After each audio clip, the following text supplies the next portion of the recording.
특징주로 이트론을 한번 볼 건데요. 이게 이제 동전주임에도 불구하고 최근에 모멘텀이 조금씩 발생하고 있는 것 같아요. 그래서 살펴볼 필요는 있을 것 같습니다.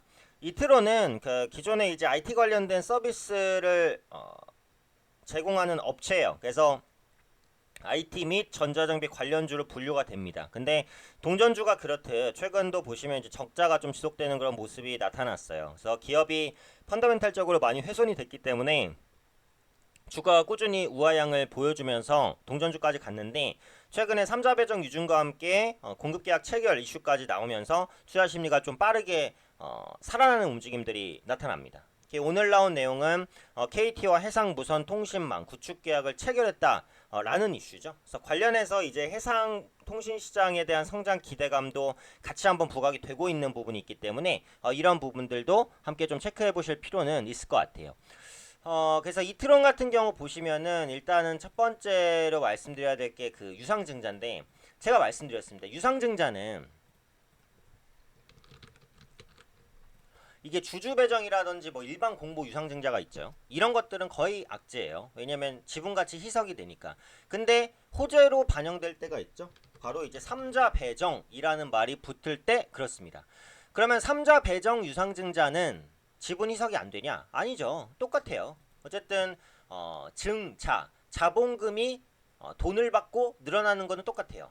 그렇기 때문에 3자 배정 유증도 지분 가치는 한 주당 지분 가치는 더 낮아지는 건 맞아요.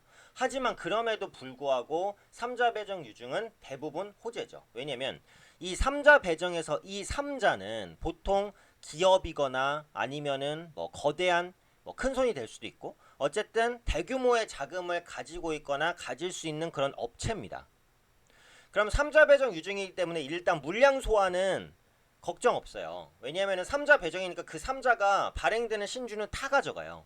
그리고 3자가 그 물량을 받아서 바로 시장에 패대기 치려고 받는 경우는 없어요. 어쨌든 그 기업이 성장 모멘텀이 있다고 판단하니까 3자 배정으로 유증을 받는 거거든요.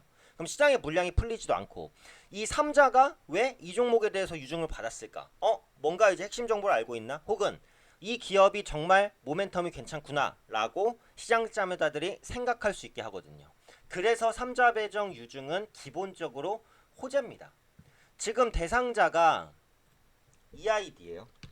EID는 이제 그 상장주잖아요. 그러다 보니까 오늘 EID의 주가도 같이 올라갑니다. 신주 발행가액은 228원이에요. 그러니까 지금 상한가간 주가의 거의 절반 수준이에요. 하지만 그런 것에 시장은 연연하지 않습니다. 3자 배정으로 유상증자 자금이 들어왔다는 거에 더욱더 포커스를 둬요. 유상증자는 어떤 유상증자인지. 유상증자도 종류가 많잖아요. 그렇죠? 무상증자라는 것도 있어요. 그러니까 무상증자랑도 또 구분을 해야 돼요. 무상증자는 보통 호재로 평가가 되죠. 돈을 안 받고 주식을 나눠주니까. 그래서 증자든 뭐 감자든 종류가 굉장히 많으니까 그런 것들을 다 구분해서 보실 필요는 있다라는 말씀을 드리고 싶고요.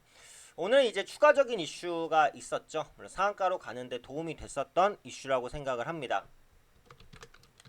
KT와 국제해사기구 차세대 해양안전종합관리체계 말이 깁니다. 초고속 해상무선 통신망 구축 계약 체결. 말이 좀 굉장히 긴데 이게 이제 65억이에요. 웬만한 기업이 사실 65억 정도의 그 계약을 맺으면은 굉장히 미미한 금액이에요. 근데 이트론한테는 그렇지 않습니다. 이트론의 작년 개별 매출액 대비 77%에 해당하는 금액이요. 그러니까 이 기업에는 굉장히 큰 금액이라는 거죠. 그리고 그 해상무선 통신망 구축 계약을 체결을 한 거잖아요. 그러면서 해상무선 통신 관련된 사업이 앞으로 좀 본격화되는 것이 아니냐라는 기대감이 같이 부각이 되는 거예요. 사실은 해상통신망 구축은 모든 글로벌 통신 사업자들이 꿈꾸는 겁니다. 바다를 통해서 해외까지 연결시킬 수 있거든요.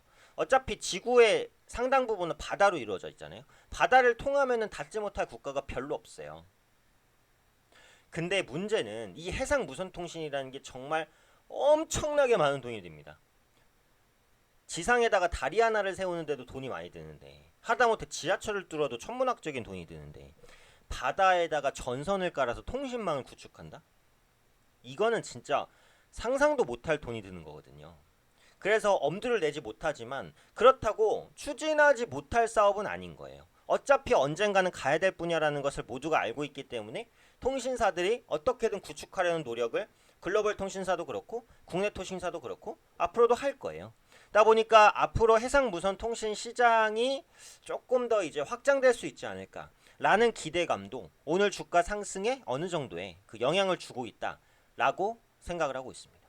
그리고 이게 동전주다 보니까 보통 이제 급등주 따라가시는 분들이 이런 종목엔 쉽게 붙어요. 주수를 좀 많이 살 수 있으니까 단순한 그런 기대감으로써. 하지만 그것은 그냥 뭐 눈에 보이는 효과일 뿐이고 4만원짜리 종목을 한 주 갖고 있나 400원짜리 종목을 100주 갖고 있나 똑같은 4만원어치 주식입니다.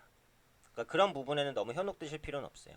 그래서 어쨌든 오늘은 3자 배정 유증과 이제 KT와 해상무선 통신망 구축 계약 이 두 가지 이슈로 인해서 급등했다라는 부분이죠. 그래서 오늘 상한가로 마감하게 된다면 내일장도 추가적인 상승을 노릴 수는 있지 않을까 싶습니다. 아마 아주 동전주기 때문에 재무나 이런 부분이 좋지는 않아요. 그래서 지금은 일단 테마성으로 보시고 앞으로 해상 관련 사업이라든지 뭐 추가적인 상장, 추가적인 수주 이런 부분들 내용 나오는지 이런 것들은 좀 체크하시면서 보실 필요는 있겠다라고 판단하고 있습니다.